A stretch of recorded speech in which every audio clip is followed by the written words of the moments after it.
So welcome back for another review. This time it's Yeshin.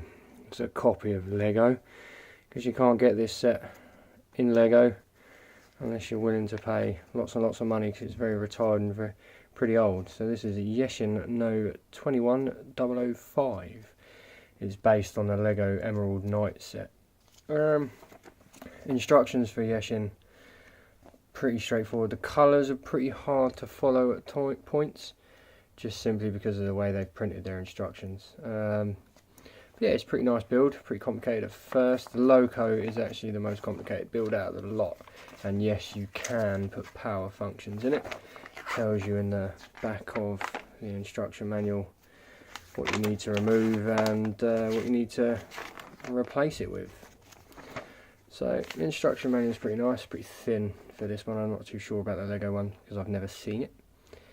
So let's have a look. Here is the locomotive. So it's pretty straightforward. I haven't put any stickers on it at the moment, purely and simply fact because I'm customising this one to become the Flying Scotsman. Comes with these nice printed green tiles with the gold line on it, which is quite good. It's not too bad a Lego set. It's pretty good. The only thing I found with this set is in here you got these. They're like piston type things. They were extremely loose, so I replaced them with Lego Technic ones. It works a lot better. I don't currently have any train track for it. In the back here we have the driver shoveling coal into the firebox, which is quite good. Not many on the way of controls in there. I would have thought they could have maybe included some controls into there, but they didn't. So yeah, the front, she's quite nice. It's quite a nice set for the train, but as I say, I'll upload some photos to my in their page for when it's all stickered up into the Flying Scotsman's stickers and livery. Let's have a look at the tender now. Here's the tender. It's empty because the battery box goes in here if you like to power it. It's pretty clear. You've got a ladder on the back there, the red light. Yeah, not too much to say about the tender really. You can open these doors when you're trying to get coal in and out.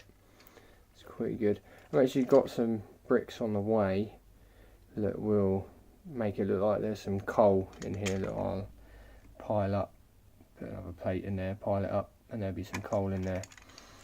And for the carriage, now the carriage is something special, I think. It comes with these cool windows that look like actual old train carriage windows where they'd open. All these doors, they open quite nicely, so you can get in and out. It's quite a nice, easy, simple build. If you look on here, they're just hinges, and it comes with four of those doors to open and close. Like that.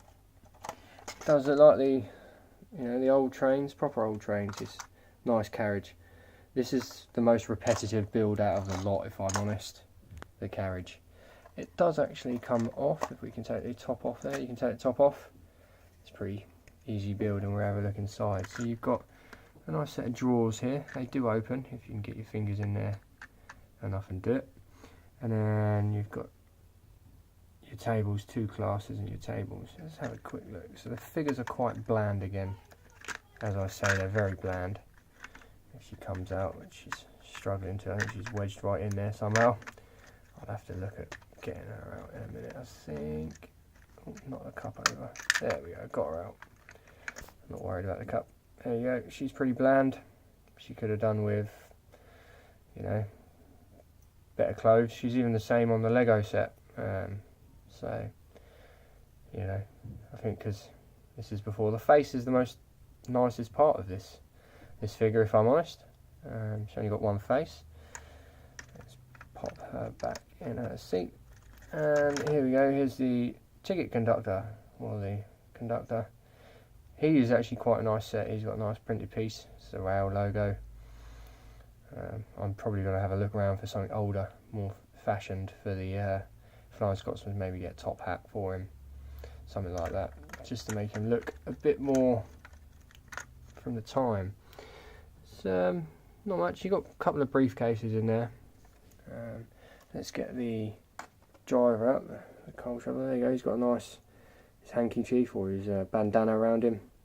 He's got a nice printed beard. He looks very timely, if I must say. He does look very timely with the set. But yeah, in general, magnets for this Yeshin set are okay. Pretty weak, if I have to say so myself. So I'll probably be looking at maybe swapping those sets out once I get it on, because this will attach eventually. Will go on Wilsonville, which we'll do a full review on Wilsonville at some other point. But yeah, it's a nice set, very nice set. Well worth. I paid £38 for this set off wish.com. Yeah, well worth the money. As I say, the only parts I had to replace were these piston things down here because they're extremely loose. But other than that, everything else was perfect. As I say, the magnets aren't that strong, but I'd probably be looking at replacing those magnets and looking at getting some coal or coal type Lego pieces, probably some black 1x1 circulated pieces to go in there. There is actually one thing I forgot in here. I'm not too sure if you can see it. There is actually a fire piece in there when you're getting the light there. It looks pretty good, and that the door does shut within that. It does shut. But yeah, so that's the Yeshin Emerald Knight set. It's quite good, well worth the money, I'd say. Enjoyable. So yeah, and we'll see you for another review.